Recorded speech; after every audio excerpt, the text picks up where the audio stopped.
નમસ્કાર, star India TV ન્યૂઝમાં આપનું હાર્દિક સ્વાગત છે। આપ જોઈ રહ્યા છો સ્ટાર ઇન્ડિયા ટીવી ન્યૂઝ। સત્યની વાતે સત્યની સાથે।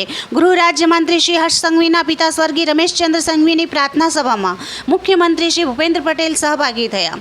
સ્વર્ગીય રમેશચંદ્ર સંઘવીને શ્રદ્ધાંજલિ અર્પણ કરી શોક સંતપ્ત પરિવારજનોને સાંત્વના પાઠવતા મુખ્યમંત્રી શ્રી ગૃહ રાજ્યમંત્રી શ્રી હર્ષ સંઘવીના પિતા સ્વર્ગીય રમેશચંદ્ર ભૂરાભાઈ સંઘવીની સુરતના ઇન્ડોર સ્ટેડિયમ અઠવા લાઇન્સ ખાતે યોજાયેલી પ્રાર્થના સભામાં મુખ્યમંત્રી શ્રી ભૂપેન્દ્ર પટેલ સહભાગી થયા હતા અને સદગતને પુષ્પો વડે શ્રદ્ધાંજલિ અર્પણ કરી શોક સંતપ્ત પરિવારજનોને સાંત્વના પાઠવી હતી।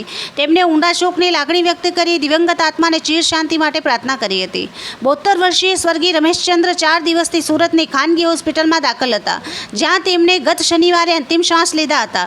સ્વર્ગીય રમેશભાઈના હીરાના વ્યવસાય સાથે સંકળાયેલા હતા અને લાંબા સમયથી નિવૃત્ત જીવન વિતાવવાની સાથે સાથે ધાર્મિક અને સામાજિક કાર્યોમાં પ્રવૃત્ત હતા। તેમના પરિવારમાં પત્ની દેવિન્દ્રાબેન, પુત્ર હંસ સંઘવી, પુત્રવધુ પ્રાચી સંઘવી, પૌત્ર આરુષ, પૌત્રી નિર્વા તેમજ પુત્રીઓ નેહલ, કિંજલ, કાજલ અને હેનીબેન છે।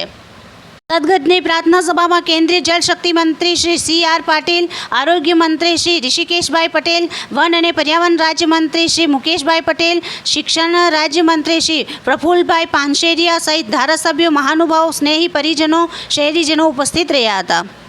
Star India TV news all part reporter Harshad Gorani, જિલ્લા સુરત।